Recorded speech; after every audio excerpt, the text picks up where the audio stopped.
Hello everyone, welcome back to my channel. Today we are doing the tulip for day 3 of our 30 days of watercolor flowers. Now let me tell you, I struggled with this. After many failed attempts, I actually got my own watercolor book out and looked up tulips to remember how to paint them because I had a massive brain freeze when it came to tulips. But I remember now. And I think there's a good lesson in there somewhere that, even when you're painting a watercolor tutorial, you still might not know what you're doing and you have to remind yourself and everything will turn out good. So, back to the tutorial. With tulips, the petals are really layered, especially along the front. So we're going to do some strokes that have white space to give that illusion of those layered petals. So you see here I do a big stroke, white space, 2 more strokes, leaving white space, and then along the top, we want to give that illusion that there are petals behind those front petals. But again, we need to keep the white space so that we can see the separation between the petals. So in this one, I did the white space on the right side to switch it up. And then I did the petals across the top. And what helps connect that is you do those petals and then you bring it down on the right side so that everything looks connected and like it's one connected flower, but that you see the dimension between the front petals and the back petals and the layered petals.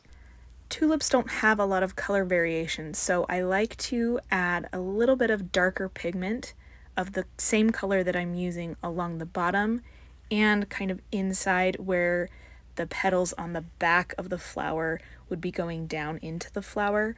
Again, this just adds interest, not something you have to do, but it helps the flower not look so flat. Tulips have long, smooth, pretty straight stems. If they do bend, it's a very nice gradual curve. We've seen tulips that kind of are, wilting or they start to fall. There's not a whole lot of variation in the stem, just a nice simple curve if you decide to curve it. Tulip leaves are all about pressure. So when you're doing the base or the tip of the leaf, you're going to be doing that light pressure. But tulip leaves are really long and mostly thick. So the majority of your stroke is going to be a lot of pressure put down on your bristles to create that big, thick leaf, just like that. And then bringing the pressure off to connect to the bottom. So I added a lot of leaves. I really liked the look of it kind of crowded in, which just reminds me of any time I've ever had tulips in my home.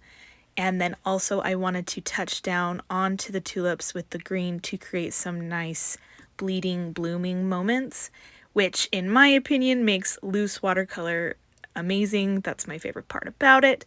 So I always look for some kind of a bleeding moment, but you don't have to. Now that we've practiced our tulips, I am adding them to my watercolor flower guide, and you can again do these in any color that you want. Add 1, add 2, add 3. I just really want to make sure I get a lot of good variation in color, and I really like how the leaves are interacting with the different boxes. But thank you guys so much for being here today for day 3 tulips. I will see you tomorrow for day 4. I hope you all have a fantastic day. Bye.